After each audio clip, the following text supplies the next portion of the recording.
Hi friends, welcome back to our channel. ಇವತ್ತು ನಾವು mutton keema ಉಂಡೆ ಮಾಡುವ ವಿಧಾನವನ್ನು ನೋಡಿಕೊಂಡು ಬರೋಣ ಬನ್ನಿ. ಮಟನ್ ಕೈಮಾ ಉಂಡೆಗೆ ಬೇಕಾಗುವ ಸಾಮಗ್ರಿಗಳು: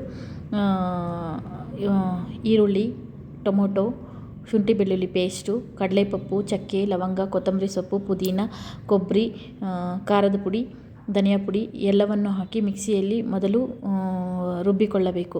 ನಂತರ ಕೈಮಾವನ್ನು ಚೆನ್ನಾಗಿ ತೊಳೆದುಕೊಂಡು ನಂತರ ಕೈಮಾ ಉಂಡೆಗೆ ಸ್ವಲ್ಪ ಮಸಾಲೆಯನ್ನು ಹಾಕಿ ಮಿಕ್ಸಿಯಲ್ಲಿ ಚೆನ್ನಾಗಿ ರುಬ್ಬಿಕೊಂಡು ನಂತರ ಕಡಲೆಪಪ್ಪುನ ಪುಡಿ ಹಾಕಿ ಉಪ್ಪನ್ನು ಹಾಕಿ ಚೆನ್ನಾಗಿ ಮಿಕ್ಸ್ ಮಾಡಿಕೊಳ್ಳಬೇಕು. ಚೆನ್ನಾಗಿ ಮಿಕ್ಸ್ ಮಾಡಿಕೊಂಡ ನಂತರ ಮಸಾಲೆ ಕೈಮಾವನ್ನು ಎಲ್ಲವನ್ನು ಚೆನ್ನಾಗಿ ಹಾಕಿ ಚೆನ್ನಾಗಿ ನಾದಿಕೊಳ್ಳಬೇಕು. ಚೆನ್ನಾಗಿ ಕಲಿಸಬೇಕು. ಕಲಿಸಿದ ನಂತರ ಅದನ್ನು ಸಣ್ಣ ಸಣ್ಣದಾಗಿ ತೆಗೆದುಕೊಂಡು ಉಂಡೆಗಳ ಆಕಾರದಲ್ಲಿ ಮಾಡಿ ಒಂದು ಪ್ಲೇಟಿನಲ್ಲಿ ಇಟ್ಟುಕೊಳ್ಳಬೇಕು. ಪ್ಲೇಟಿನಲ್ಲಿ ಇಟ್ಟುಕೊಂಡ ನಂತರ